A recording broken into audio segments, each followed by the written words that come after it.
Nunca serás nadie sin mí, fueron sus últimas palabras. Se fue con mi hermana y mi dinero.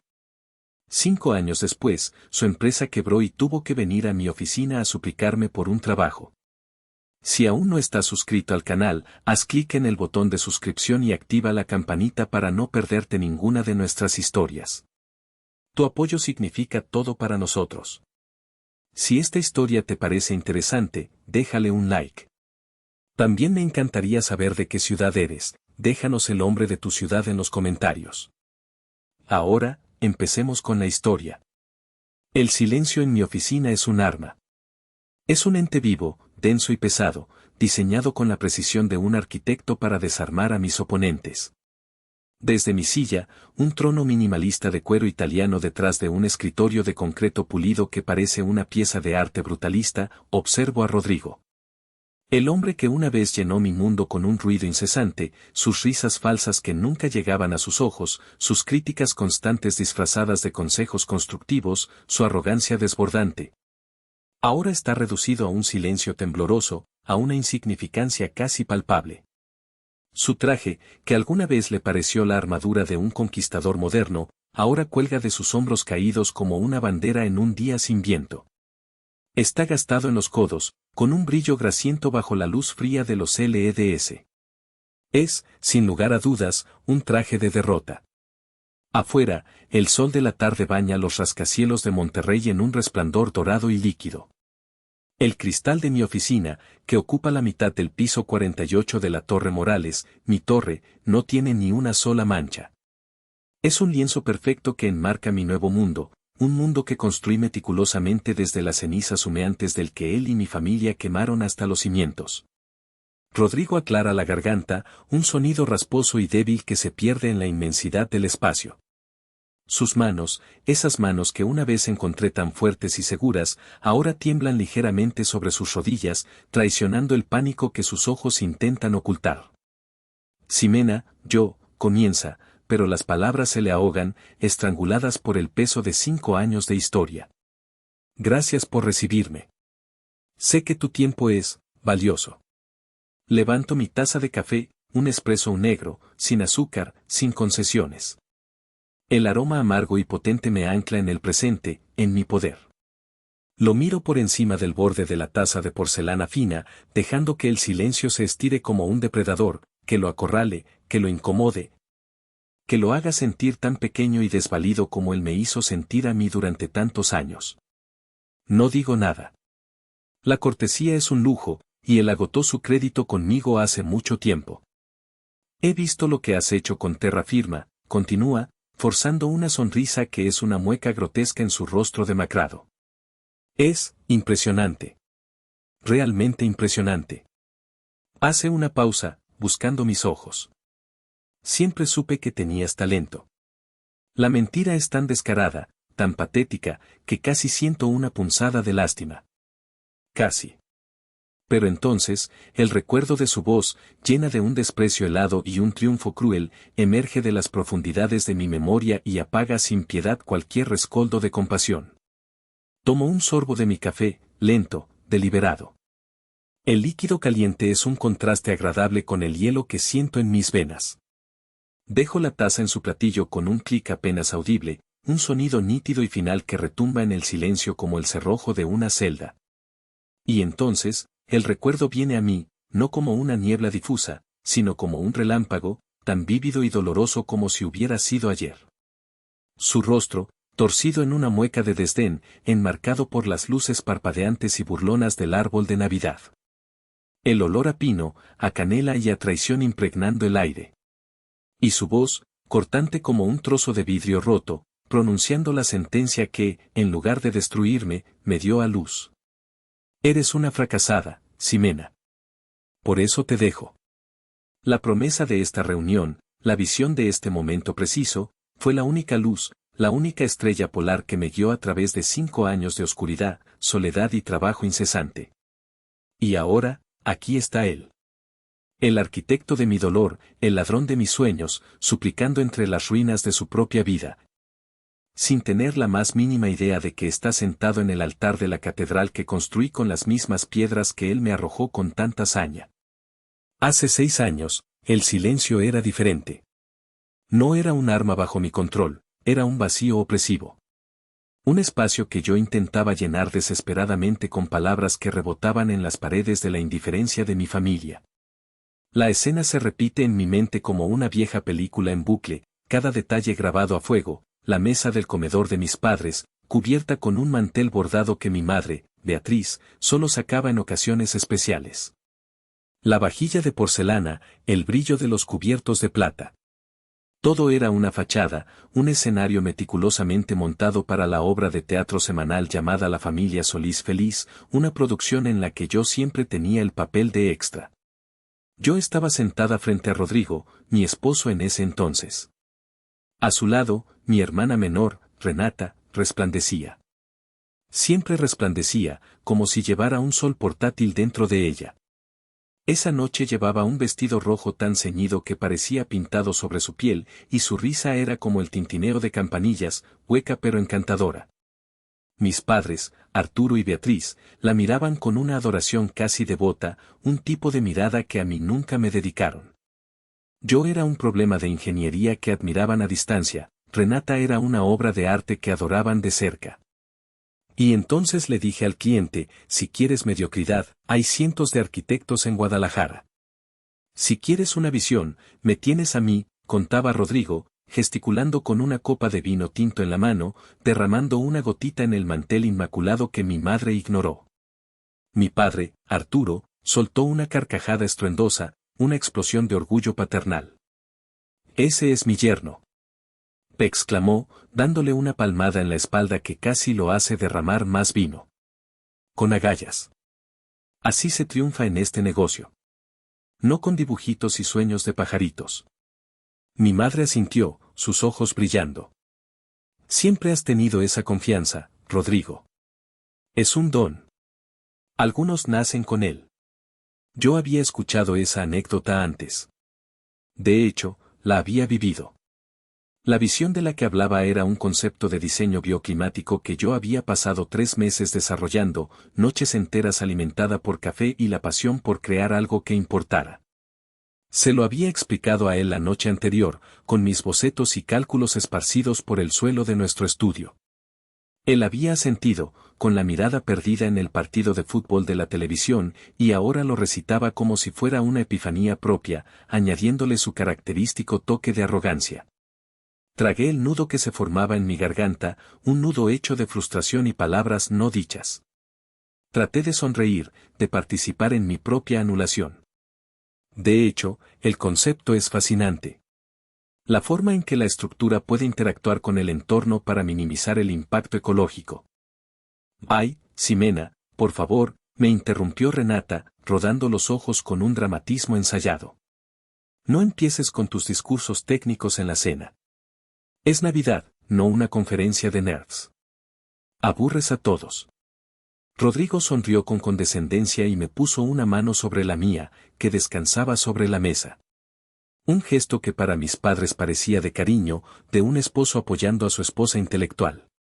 Pero para mí fue una orden de silencio. Su pulgar presionó mis nudillos con una fuerza innecesaria, un pequeño acto de agresión disfrazado de afecto. Mi esposa es la mente técnica, dijo, con un tono que pretendía ser un halago pero sonaba a disculpa. Yo soy el de las ideas, el artista. Hacemos un buen equipo. Me guiñó un ojo, un gesto que me heló la sangre.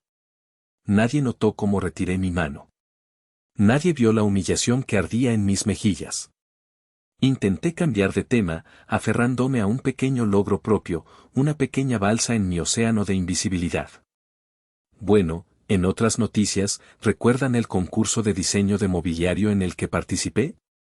Dije, mi voz un poco más alta de lo normal, tratando de perforar la burbuja de adoración que rodeaba a Rodrigo y Renata. Recibí una mención honorífica. Publicarán mi diseño de la silla nido en la revista Hábitat el próximo mes.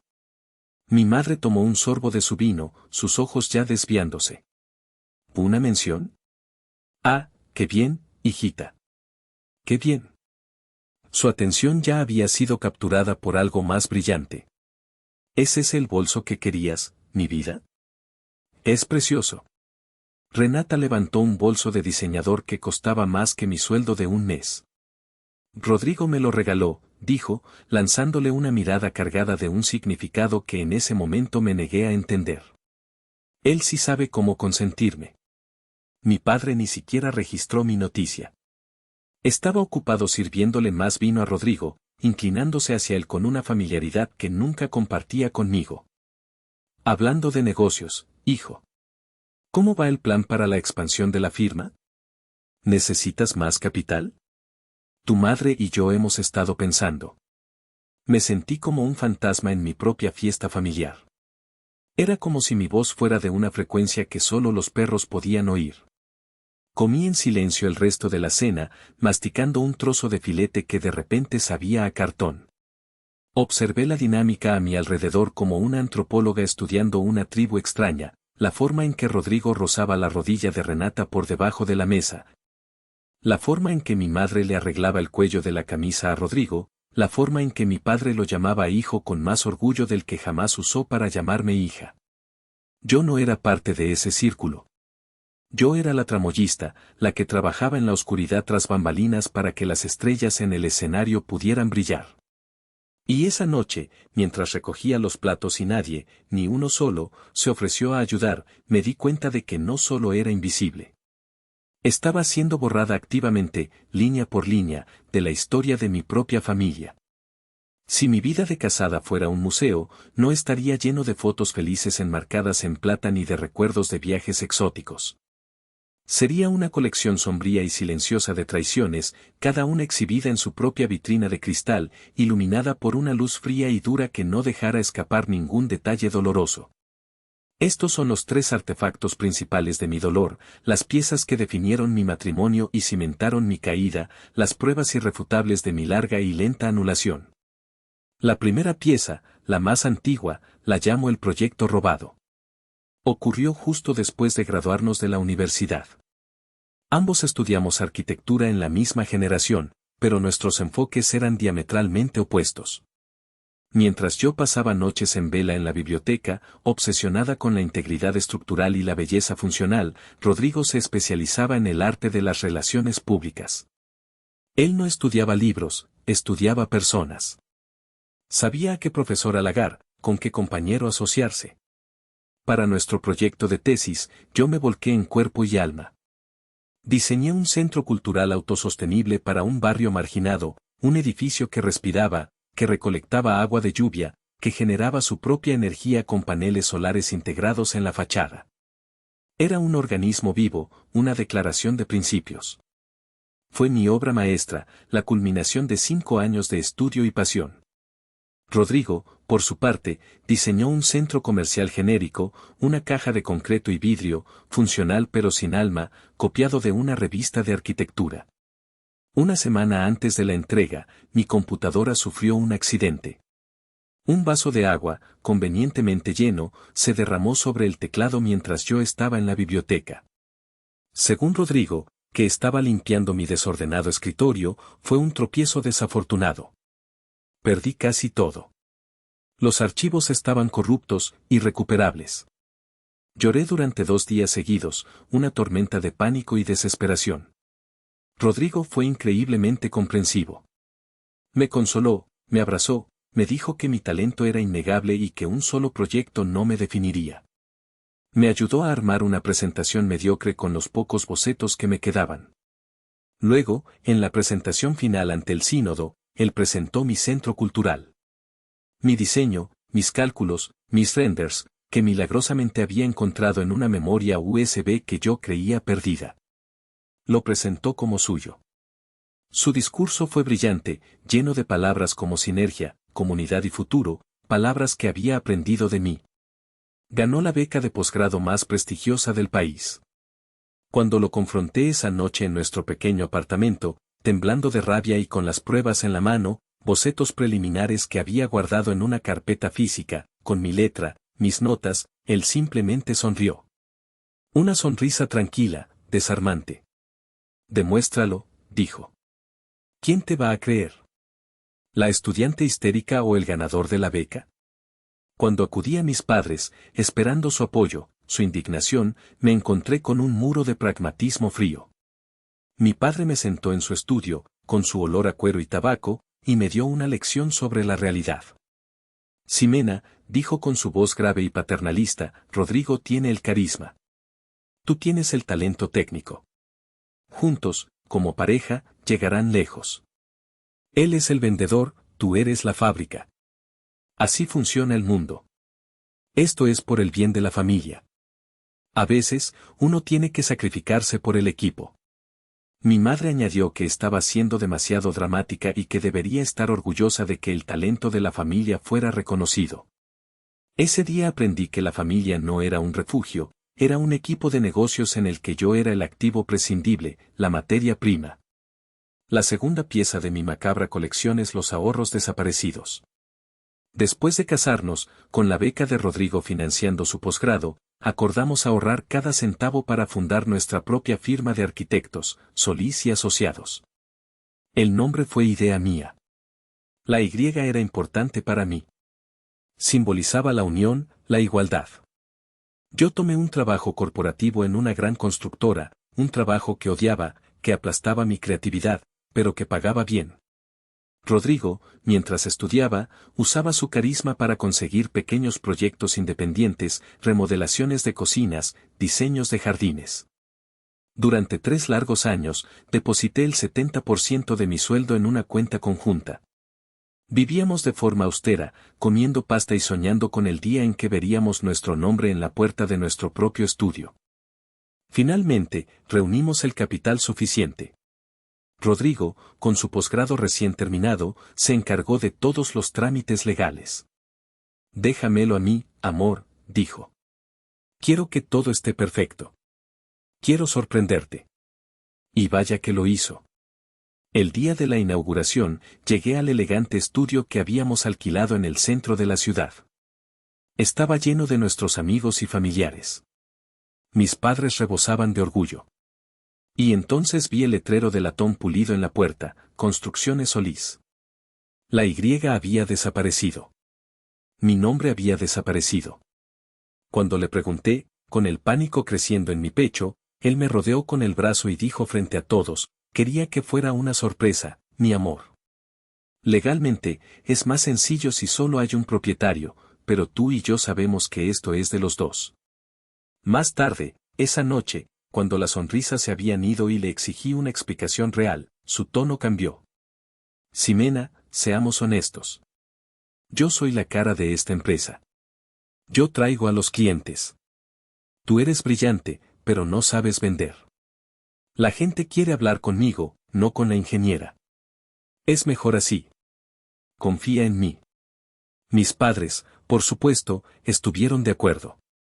Es una decisión de negocios inteligente, dijo mi padre. No seas tan emocional. La empresa que construí con mi sudor y mis sacrificios nunca fue mía. Yo era una empleada no remunerada en mi propio sueño, la arquitecta fantasma detrás del gran Rodrigo Solís. La tercera y más cruel pieza de mi colección es los planos profanados. Mi abuela Alma era la única que parecía verme de verdad. Ella me llamaba su flor de acero. Antes de morir, me había dicho que quería que yo heredara su vieja bodega en las afueras de la ciudad. No es mucho ahora, me dijo, apretando mi mano con la suya, delgada como el papel, pero tienes la visión para convertirla en algo hermoso. Tras su muerte, mis padres y Rodrigo decidieron que era mejor venderla. Es un vejestorio, Ximena, dijo Rodrigo. El dinero nos vendrá mejor para inyectarlo en la empresa. Luché, pero estaba sola contra 3. La vendieron. Un año después, estaba buscando unos documentos en el maletín de Rodrigo y los encontré. Un juego completo de planos arquitectónicos, enrollados y atados con una cinta. Eran mis planos. Un diseño que había hecho por pura pasión, en mi tiempo libre, para un centro comunitario gratuito para niños de bajos recursos en el barrio donde creció mi abuela. Era un homenaje a ella, un proyecto del corazón que nunca pensé construir. Y allí estaban, en su maletín. Pero mi nombre, en la esquina inferior derecha del cajetín, había sido cuidadosamente tachado con tinta negra. Y debajo, con su caligrafía arrogante y floreada, estaba escrito el suyo, arquitecto Rodrigo Solís. No los iba a usar para nada. No había ningún cliente, ningún beneficio económico. Simplemente los había tomado y reclamado como suyos. Fue un acto de pura crueldad, un mensaje silencioso y devastador: incluso tus sueños más puros, incluso tu amor por tu abuela, me pertenecen. Puedo tomarlo todo y borrarte de la existencia. Ese día, el amor que sentía por él no murió. Se convirtió en ceniza, fría y amarga, en el fondo de mi corazón.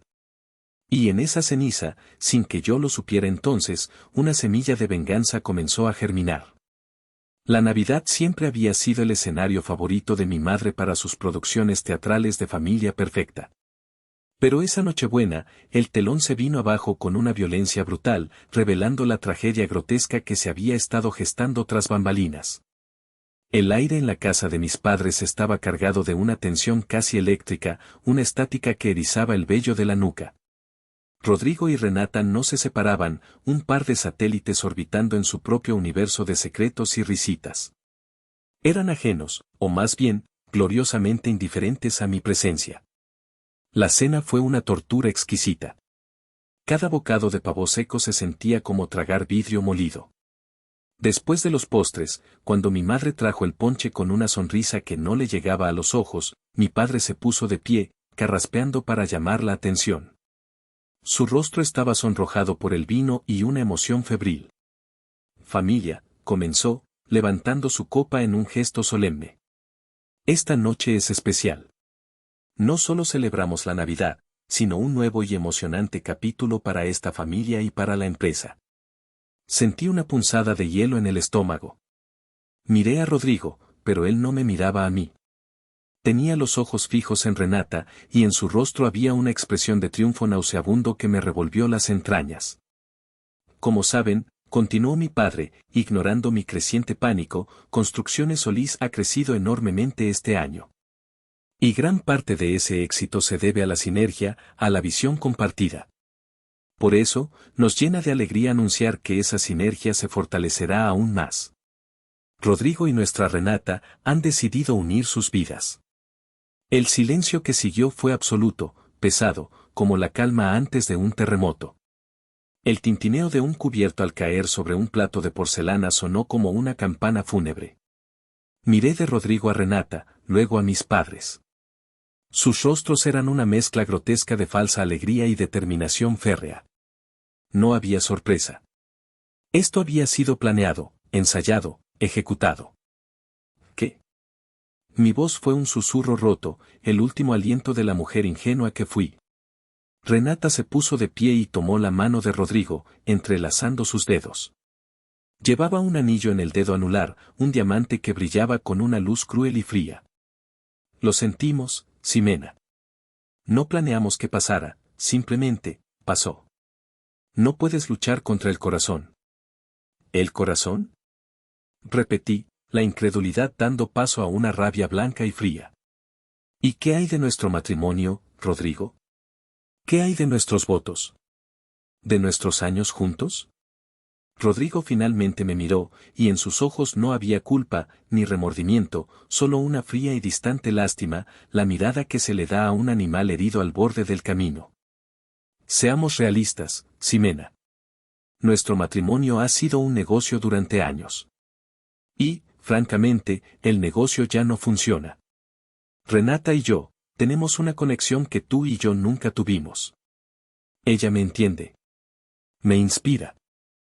Ella te adula, escupí, poniéndome de pie, mis manos temblando tanto que tuve que aferrarme al respaldo de mi silla. Mi madre intervino, su voz untada de una falsa dulzura venenosa. Ximena, no hagas una escena. Intenta ser madura. A veces las cosas no funcionan. Rodrigo seguirá siendo parte de la familia, y eso es lo importante para el futuro de la empresa. ¿La empresa? Me reí, una risa sin alegría que sonó a locura en mis propios oídos. ¿La empresa que yo ayudé a construir con mi sangre y mi sudor? Fue entonces cuando mi padre dejó caer el último martillo, el que pulverizó los últimos restos de mi mundo. Hemos hablado con los abogados. Para evitar un divorcio contencioso y desordenado, hemos preparado un acuerdo. Me deslizó un sobre por la mesa. Te daremos una compensación generosa para que puedas empezar de nuevo. Y, por supuesto, te pediremos que dejes la casa lo antes posible, para no hacer las cosas más incómodas. El sobre contenía un cheque. Una cantidad miserable, un insulto a mis años de sacrificio. Era el precio que le ponían a mi vida, a mi silencio. Miré a Rodrigo, buscando una última pizca de la persona de la que una vez me enamoré. No encontré nada. Solo un extraño, un ladrón con los ojos de mi marido. Al salir de la casa, con sus palabras resonando en mis oídos, él me detuvo en la puerta, su mano en mi brazo. No lo tomes como algo personal, Ximena, dijo, casi como un consuelo, lo que lo hizo aún más cruel. Simplemente no estás hecha para este mundo. Eres una soñadora, no una constructora. Eres una fracasada. Por eso te dejo. Y mientras me alejaba, cojeando hacia la noche fría, escuché sus últimas palabras, un eco que me seguiría en la oscuridad, un veneno que se instalaría en mi alma. Nunca serás nadie sin mí. Los días que siguieron a esa Nochebuena son un borrón de dolor y humillación, una mancha gris y húmeda en el lienzo de mi memoria. Me refugié en el pequeño apartamento de Elena, mi única amiga, mi único puerto seguro en un océano de traición. El sofá de su sala, un mueble viejo y cómodo con un estampado de flores desvaídas, se convirtió en mi mundo. Pasaba las horas mirando las grietas del techo, trazando mapas de mi propia ruina, reviviendo cada palabra, cada mirada de desprecio. Las palabras de Rodrigo se habían convertido en mi propia voz interior, un mantra cruel y persistente, fracasada, fracasada, fracasada. Elena intentaba sacarme de mi letargo con la paciencia de una santa. Me traía sopa caliente que yo no comía, me ponía películas de comedia que yo no veía. Se sentaba a mi lado en silencio, su presencia una manta de consuelo que apenas podía sentir a través de la gruesa capa de mi miseria. Tienes que comer algo, Ximena, me decía suavemente, empujando un tazón hacia mí. Te vas a enfermar. No tengo hambre, respondía yo, mi voz ronca por el desuso y el llanto contenido. Ellos no pueden ganarte así, insistía, su voz firme. No puedes dejar que te destruyan. Tienes que luchar. Pero yo ya me sentía destruida. ¿Luchar con qué? Me habían quitado mi marido, mi familia, mi trabajo, mi casa, mis sueños. Me habían despojado de mi identidad hasta dejarme en carne viva. ¿Quién era yo sin Rodrigo? ¿Sin la firma? Durante años, mi propósito había sido apoyarlo, construir su éxito, creyendo ingenuamente que era nuestro éxito. Ahora veía la cruda verdad, yo solo había sido el andamio, una estructura temporal y funcional destinada a ser desmontada y desechada una vez que el edificio principal estuviera en pie. Una tarde, mientras Elena estaba en el trabajo, me obligué a levantarme del sofá. El esfuerzo fue hercúleo. Me miré en el espejo del baño y apenas reconocí a la mujer que me devolvía la mirada. Tenía ojeras profundas y amoratadas, la piel pálida y tirante sobre los pómulos, y los ojos hinchados y sin vida. Mi cabello, que siempre había llevado largo y cuidado, colgaba lacio y sin brillo, como hierba muerta. Tenía el aspecto de una sobreviviente de un naufragio. Y en cierto modo, lo era. La duda me carcomía como un ácido. ¿Y si Rodrigo tenía razón? ¿Y si yo realmente era una fracasada? Mis ideas siempre habían sido demasiado artísticas, poco comerciales, como decía mi padre. Tal vez mi visión del mundo era ingenua. Tal vez, sin el pragmatismo de Rodrigo y su carisma para vender mis ideas, yo no era nada. La desesperación era una marea negra que amenazaba con ahogarme, con arrastrarme a un lugar del que no podría volver. Fue en mi punto más bajo, una semana después de la debacle, cuando llegó. Un sobre grueso, de papel de calidad color crema, con un remitente que no reconocí, Díaz y Asociados, abogados. Mi primer pensamiento, un latigazo de pánico, fue que era de Rodrigo, una nueva tortura legal, una demanda, una orden de alejamiento. Lo dejé sobre la mesa de centro de Elena, mirándolo con aprensión durante horas, como si fuera una bomba a punto de estallar. Finalmente, al anochecer, con manos temblorosas, lo abrí. No era de Rodrigo. Era una carta formal, redactada en un lenguaje legalista y frío que apenas pude comprender en mi estado. Me informaba que, como beneficiaria principal del fideicomiso de mi difunta abuela, doña Alma Rivera, se requería mi presencia para discutir un asunto urgente relacionado con la ejecución de su testamento. El fideicomiso de mi abuela. Había olvidado por completo esa palabra. Era algo que ella había mencionado una vez, años atrás, pero que yo había descartado como los desvaríos de una anciana. Mi familia nunca le había dado importancia. Una pequeña chispa, diminuta y frágil, se encendió en la oscuridad de mi pecho. No era esperanza, todavía no. Era curiosidad. Un y sí. Por primera vez en una semana, algo me sacó del pasado y me ancló en la posibilidad de un futuro, por incierto que fuera. Ese sobre no era una citación judicial, era una citación de otro tipo. Una llamada de entre los muertos, de la única persona que siempre había creído en mí. La oficina de Díaz y Asociados estaba en el corazón del distrito financiero, un mundo de cristal, acero y ambición que se sentía a 1.000.000 de kilómetros de mi sofá de la miseria. Me sentía fuera de lugar con mis vaqueros gastados y un suéter viejo, una intrusa desaliñada en un reino de poder y dinero. La licenciada Díaz era una mujer de unos 60 años, con el cabello plateado recogido en un moño impecable y unos ojos oscuros y penetrantes que parecían leer cada uno de mis miedos y fracasos. No me ofreció falsas condolencias ni palabras amables. Fue directa, al grano, una mujer de negocios hasta la médula.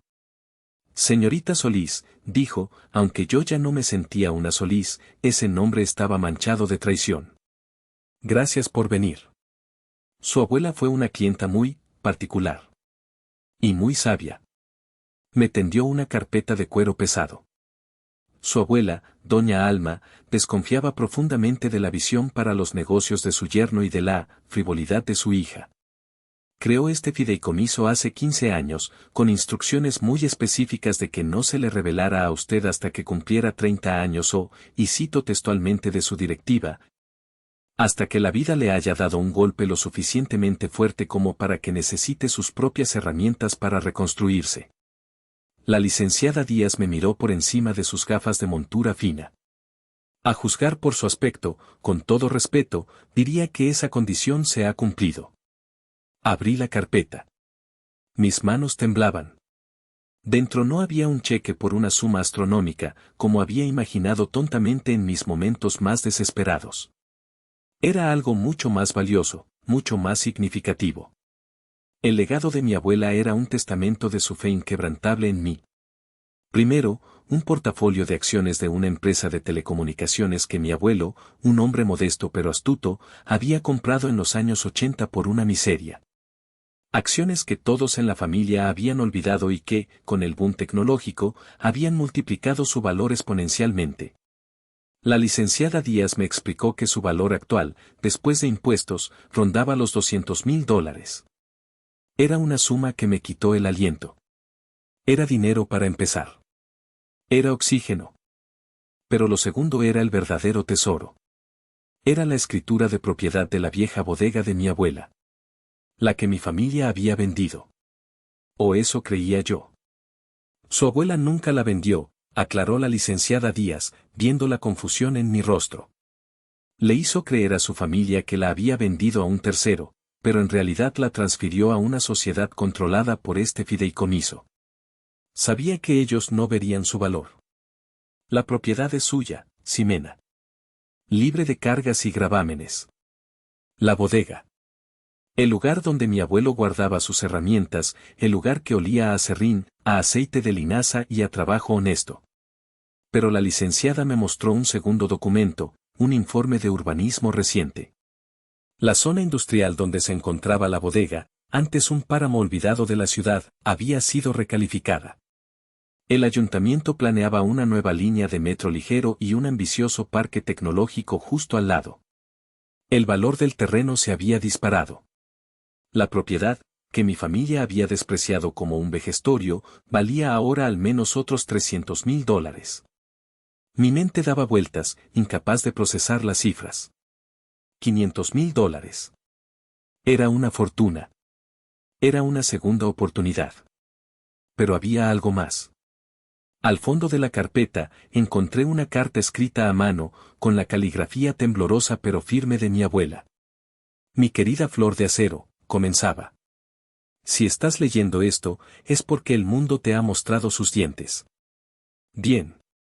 El acero no se forja con caricias, sino con fuego y martillo. Tu familia ve ladrillos y cemento. Tú, mi niña, ves los espacios intermedios, ves la luz, ves el alma de los edificios. Ellos construyen casas. Tú construyes hogares. Este dinero no es un regalo, es una inversión. Invierte en ti misma. Te han dicho que eres una soñadora. Demuéstrales que los soñadores son los que construyen el futuro. Usa esto para construir tu propio jardín. Con todo mi amor, tu abuela Alma. Las lágrimas que pensé que se me habían secado volvieron a brotar, pero esta vez no eran de dolor ni de autocompasión. Eran de gratitud, de una abrumadora sensación de ser vista, de ser amada incondicionalmente. La primera reacción que sentí no fue alegría, sino un miedo paralizante. El peso de esa confianza, de esa fe inquebrantable, era inmenso. ¿Y si fracasaba? ¿Y si ella se había equivocado conmigo? El miedo era real, pero debajo de él, algo nuevo comenzaba a crecer, una determinación fría y dura como el acero del que hablaba mi abuela. El miedo y la determinación son dos caras de la misma moneda, dos fuerzas que lucharon por el control de mi alma en los días que siguieron. Durante las noches, el miedo me mantenía despierta, susurrándome dudas al oído, proyectando escenarios de fracaso. Pero la determinación, alimentada por la memoria de mi abuela, me levantaba de la cama por la mañana, impulsándome a actuar. El recuerdo de su fe era el combustible, el recuerdo del desprecio de Rodrigo era el pedernal que encendía la llama. Mi primera decisión fue radical, cortar todos los lazos. Cambié mi número de teléfono. Borré mis perfiles de redes sociales. Desaparecí del mapa digital y social. Necesitaba un lienzo en blanco, un lugar donde el nombre Ximena Solís no significara nada, donde no fuera la esposa de, la hija de o la hermana de. Con la ayuda de la licenciada Díaz, que rápidamente pasó de ser una abogada a una mentora y estratega, tracé un plan de batalla. Liquidamos las acciones, transfiriendo los fondos a una nueva cuenta de empresa. El nombre de la empresa vino a mí en un destello de inspiración una de esas noches de insomnio, Terra Firma. Tierra firme. Era exactamente lo que necesitaba, lo que iba a construir, tanto literal como figuradamente. La segunda decisión fue mudarme. Guadalajara estaba envenenada con recuerdos. Cada esquina, cada café, era un fantasma de una vida que ya no existía. Monterrey, en cambio, era una promesa. Un centro de industria, innovación y, lo más importante, anonimato. Era una ciudad que miraba hacia el futuro, no hacia el pasado. Alquilé un pequeño apartamento en el centro y me puse a trabajar. Mi primer proyecto no fue para un cliente. Fue para mí. La bodega de mi abuela. Cuando la vi por primera vez en años, era un desastre. Ventanas rotas, capas de polvo de décadas cubriéndolo todo, el olor a humedad y abandono. Pero debajo de la mugre, vi lo que mi abuela había visto. Vi los altos techos, las vigas de acero a la vista, los muros de ladrillo rojo que contaban historias de un siglo de trabajo. Vi potencial. Vi un hogar para mi nueva vida. Durante 6 meses, me sumergí en ese proyecto con una intensidad casi maníaca. Contraté a un pequeño equipo de constructores, pero yo estaba allí todos los días, desde el amanecer hasta el anochecer, con el casco puesto y los planos en la mano. Yo misma lijé las viejas vigas de madera hasta que la veta original volvió a la vida. Yo misma diseñé los grandes ventanales que inundarían el espacio de luz natural. Convertí ese cascarón olvidado en una obra de arte funcional, un estudio de arquitectura de vanguardia en la planta baja, con espacios abiertos, líneas limpias y una mezcla honesta de acero, vidrio y ladrillo recuperado. Y en el piso de arriba, un loft minimalista y acogedor.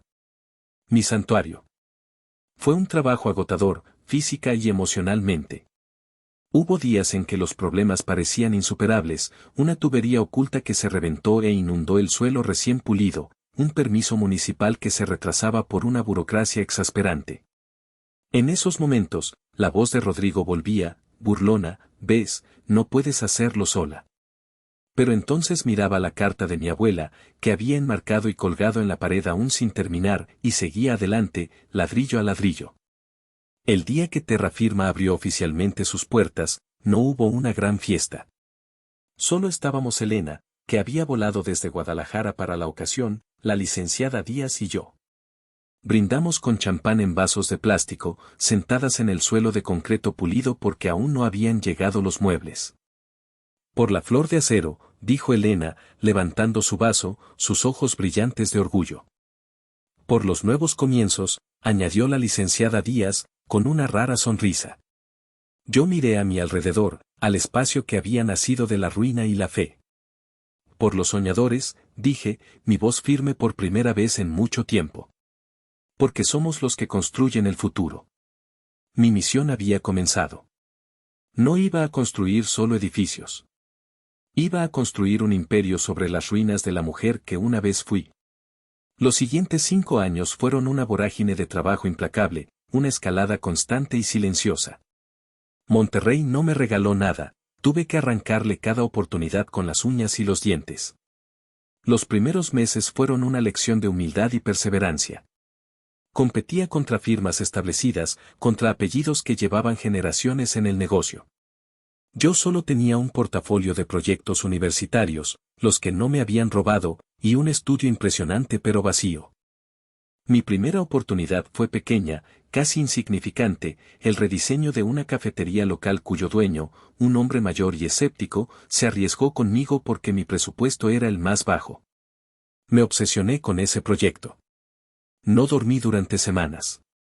Investigué la historia del barrio, los materiales locales, los patrones de luz a lo largo del día. El resultado fue una pequeña joya arquitectónica, un espacio cálido y moderno que se convirtió en la comidilla del barrio. La gente no solo iba por el café, iba para ver el espacio, para sentirlo. Un cliente llevó a otro. Un pequeño local comercial. Una renovación de una casa particular. Cada proyecto era una batalla, una oportunidad para demostrar mi visión.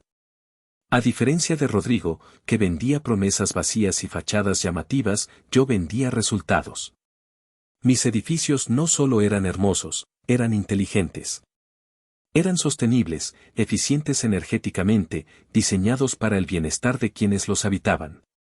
Mi reputación empezó a crecer, no en las revistas de sociedad, sino de boca en boca, entre clientes satisfechos. Hubo fracasos, por supuesto. Un proyecto residencial casi me llevó a la bancarrota cuando un proveedor clave incumplió y desapareció, dejándome con materiales de mala calidad y un plazo de entrega inminente. Tuve que renegociar con el cliente, poner dinero de mi propio bolsillo y trabajar 20 horas al día para salvarlo.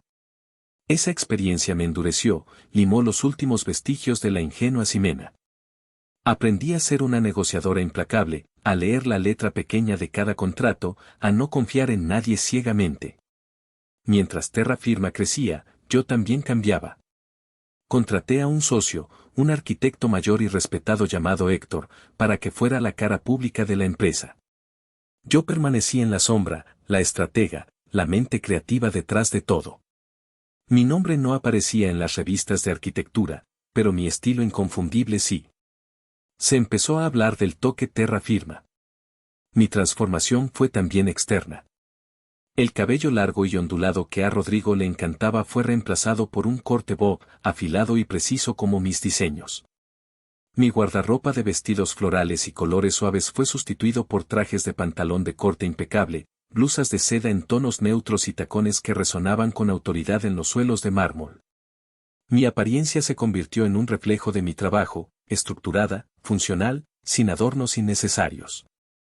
No tuve tiempo para el amor ni para las citas. Mi trabajo era mi amante, mi pasión, mi todo. Me convertí en una leyenda a medias, un susurro en la industria, la misteriosa fundadora de Terra Firma, la visionaria que nadie había visto pero cuyo trabajo todos admiraban. De mi antigua vida, solo sabía lo que leía en las noticias de sociedad que Elena me enviaba de vez en cuando, más por morbo que por otra cosa. Construcciones Solís tuvo un par de años buenos, construyendo centros comerciales llamativos pero de calidad dudosa. Rodrigo y Renata eran la pareja de moda, siempre en las páginas de sociales, sonriendo para las cámaras en galas benéficas. No sentí nada al verlos. Eran fotografías de extraños, ecos de una vida que ya no era la mía. Yo no estaba mirando hacia atrás. Estaba demasiado ocupada construyendo el futuro. La noticia llegó a la industria como un trueno en un día despejado. El magnate tecnológico Alejandro Morales, un visionario excéntrico conocido por sus apuestas audaces, planeaba construir su nueva sede global. La Torre Morales. Y no sería en la Ciudad de México, sino en Monterrey. Sería el edificio más alto, más inteligente y más sostenible de América Latina. Un proyecto de $1.000 millones. El contrato que definiría una era. Para Terra Firma, era la oportunidad de pasar de ser una firma exitosa a una leyenda. Para Construcciones Solís, era un salvavidas. Las noticias que me llegaban de Guadalajara a través de contactos de la industria eran cada vez peores. La burbuja de Rodrigo había estallado. Sus diseños llamativos pero poco prácticos estaban pasando de moda en un mercado que ahora valoraba la sustancia sobre el espectáculo. 2 de sus edificios comerciales tenían problemas estructurales serios y demandas millonarias. Estaba ahogado en deudas, perdiendo clientes y reputación a un ritmo alarmante. La Torre Morales no era solo una oportunidad para él, era su única oportunidad de no hundirse. Sabía que se presentaría al concurso. Era demasiado arrogante para no hacerlo, demasiado desesperado para ignorarlo. Y esa era la pieza central de mi plan, un plan que había estado gestándose en el fondo de mi mente durante 5 años, como un proyecto arquitectónico a largo plazo. La venganza, como la buena arquitectura, requiere una planificación meticulosa, cimientos sólidos y una ejecución impecable. Durante meses, mi equipo y yo nos encerramos. Trabajamos día y noche en nuestra propuesta. No solo diseñamos un edificio, creamos un ecosistema. Un rascacielos que generaba su propia energía a través de una piel fotovoltaica que reciclaba el 100% de su agua. Con jardines verticales interiores que purificaban el aire y una fachada inteligente de cristales líquidos que se adaptaba al sol para optimizar la luz y la temperatura. Era audaz, era revolucionario, era la encarnación de todo lo que yo creía. Mientras tanto, mantuve un ojo en Rodrigo. Mi socio, Héctor, con su red de contactos, era mi periscopio. Me enteré de que Rodrigo estaba desesperado. Había hipotecado la lujosa casa que compartía con Renata, había pedido préstamos a los amigos de mi padre. Estaba apostando todo a este proyecto.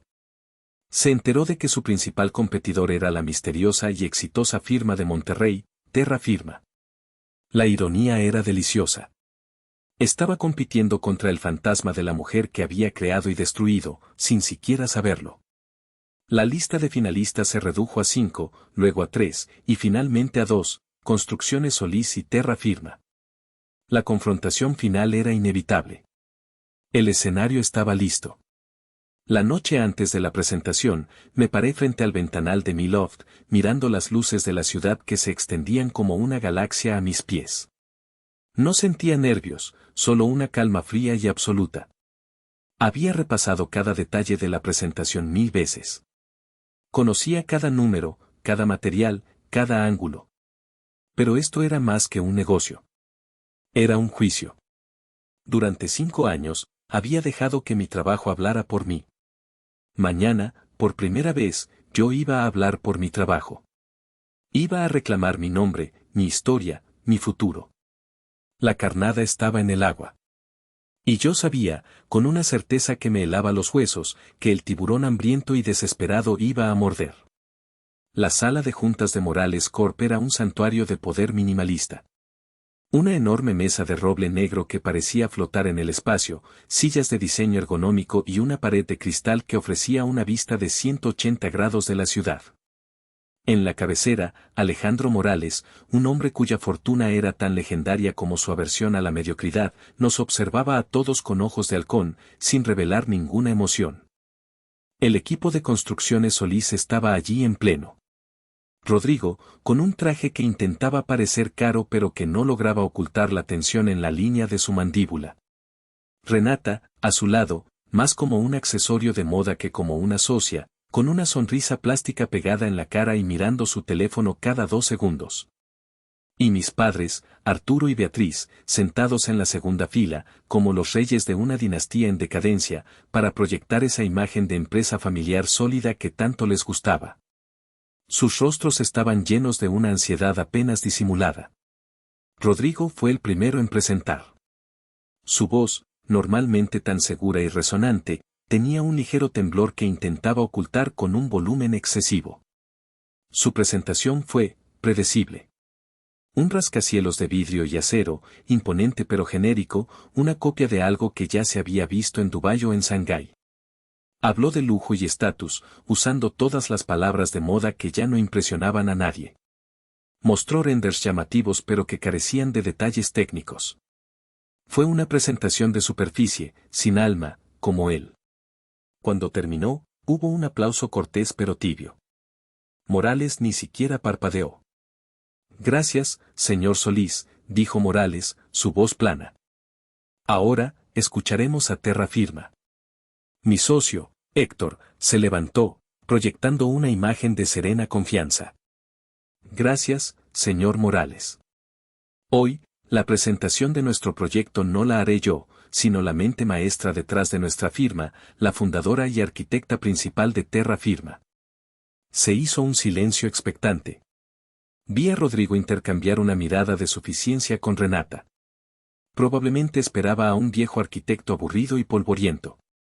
La puerta lateral de la sala, de madera maciza, se abrió sin hacer ruido. Y entré yo. El tiempo pareció congelarse. El primer sonido fue un jadeo ahogado, casi un sollozo, proveniente de mi madre. Vi el color desaparecer del rostro de Rodrigo, reemplazado por una máscara de pura e incomprensible incredulidad. Renata se quedó con la boca abierta, su sonrisa plástica hecha añicos, dejando al descubierto una expresión de asombro y horror. Mi padre parecía haber visto un fantasma, sus nudillos blancos por la fuerza con que se aferraba a los brazos de su silla. Caminé hacia el frente de la sala, el sonido de mis tacones contra el suelo de mármol era el único ruido, un metrónomo marcando el ritmo de mi venganza. Llevaba un traje pantalón blanco, nítido, estructural. Mi cabello corto, mi maquillaje mínimo. No sonreí. No había necesidad. Coloqué mi laptop en el podio y la conecté al proyector. La primera diapositiva iluminó la pantalla, el logo de Terra Firma, y debajo, mi nombre, Arquitecto Ximena Rivera. Había vuelto a usar el apellido de mi abuela, el apellido de la mujer que me había dado las herramientas para esta guerra. Buenos días, dije, mi voz clara y firme, resonando en el silencio atónito. Mi nombre es Ximena Rivera, y estoy aquí para presentarles no solo un edificio, sino el futuro.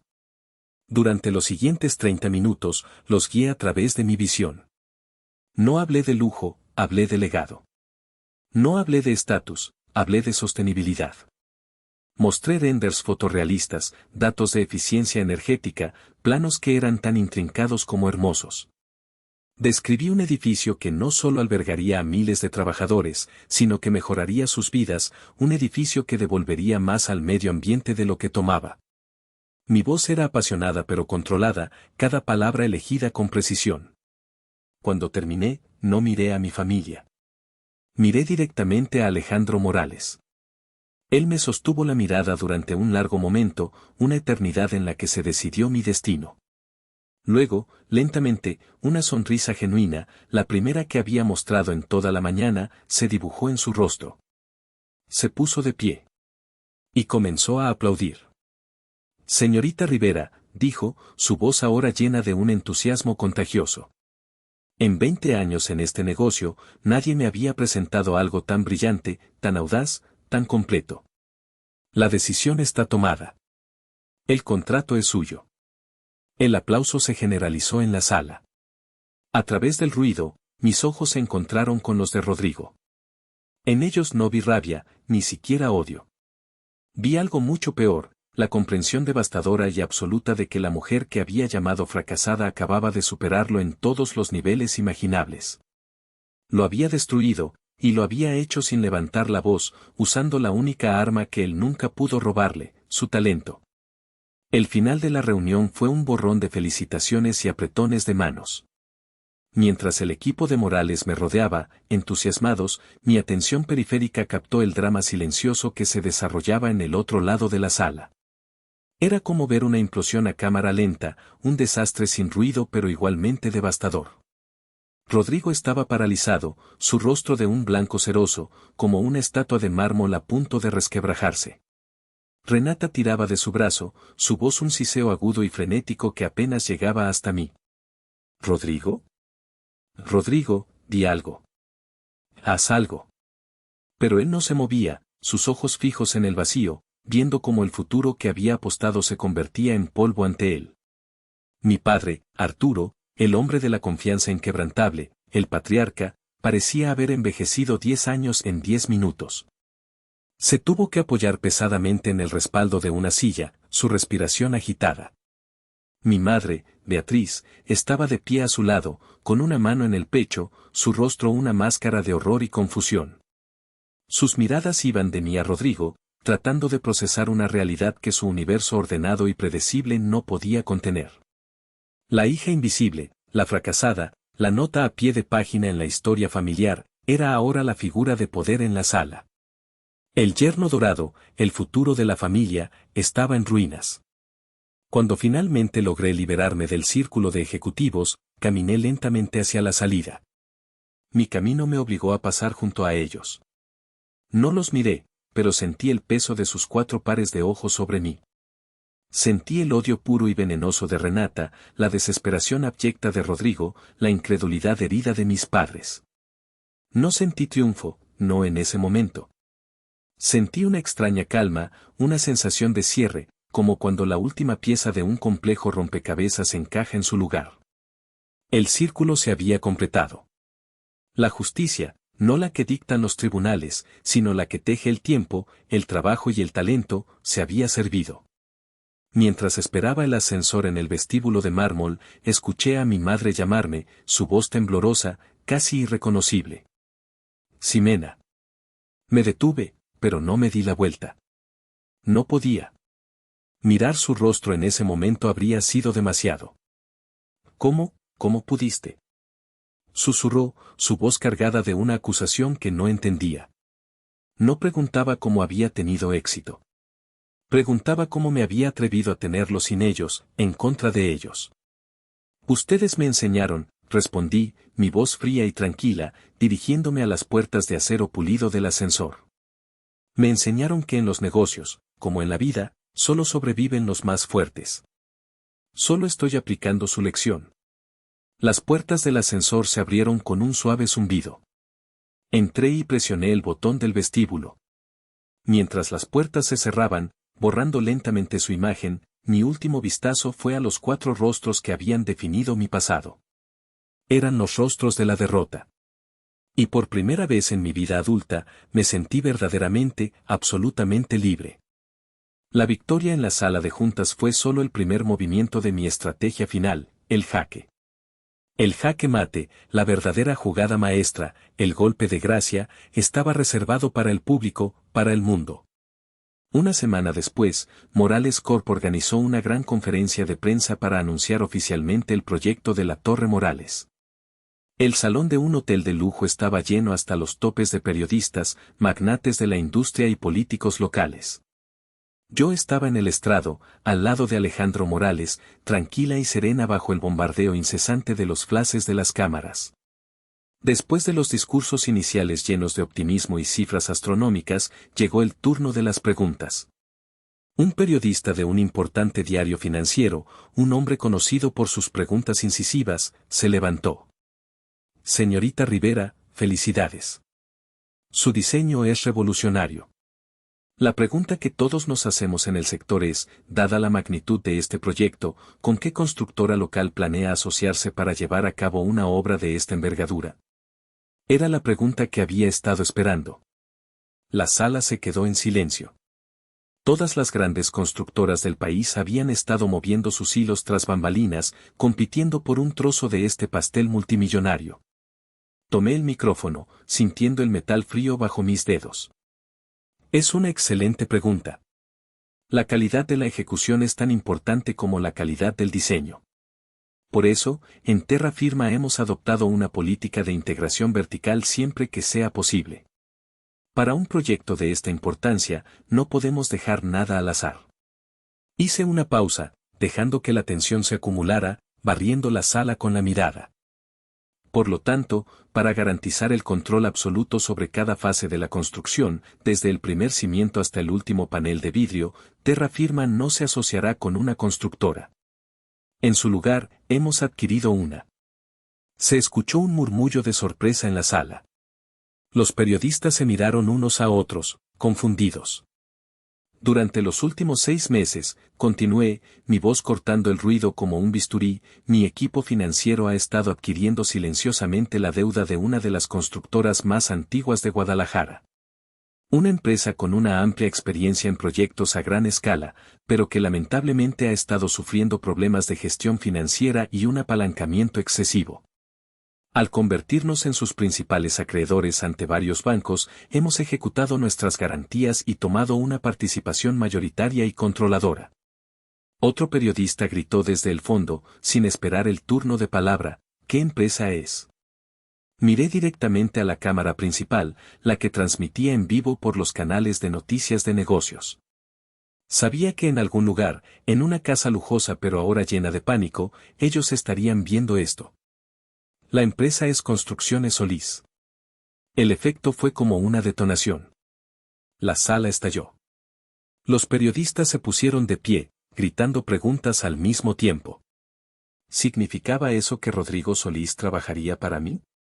¿Cuál era mi relación con él? ¿Era una adquisición hostil? Morales, que estaba al tanto de todo mi plan y lo disfrutaba inmensamente, tomó el micrófono para restaurar el orden con una sonrisa divertida.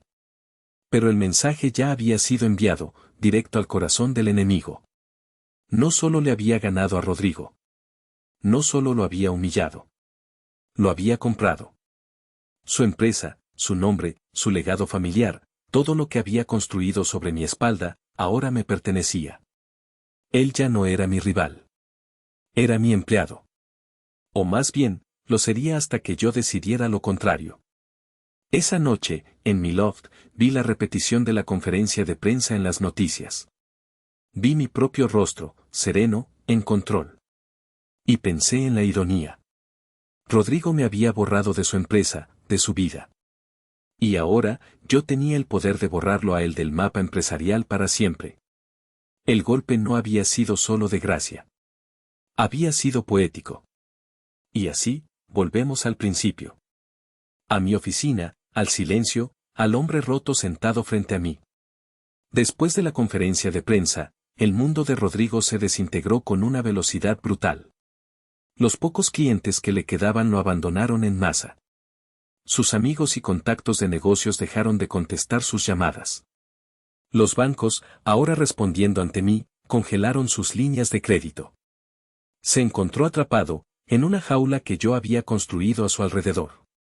Su única opción era venir a mí, el arquitecto de su ruina. Ximena, por favor, suplica, su voz apenas un hilo, despojada de toda su antigua arrogancia. No tienes que hacer esto. Sé que cometí errores. Terribles errores. Fui un idiota, un ciego. Pero, no me destruyas. Piensa en todo lo que pasamos juntos. Todo lo que pasamos juntos. La frase es tan absurda que casi me río. ¿Se refiere a las noches que pasé trabajando en sus proyectos mientras él dormía? ¿O a las veces que me humilló frente a mi familia? ¿O a la Nochebuena en que me arrancó el corazón y me lo entregó a mi propia hermana? Me inclino hacia adelante, apoyando los codos en el escritorio.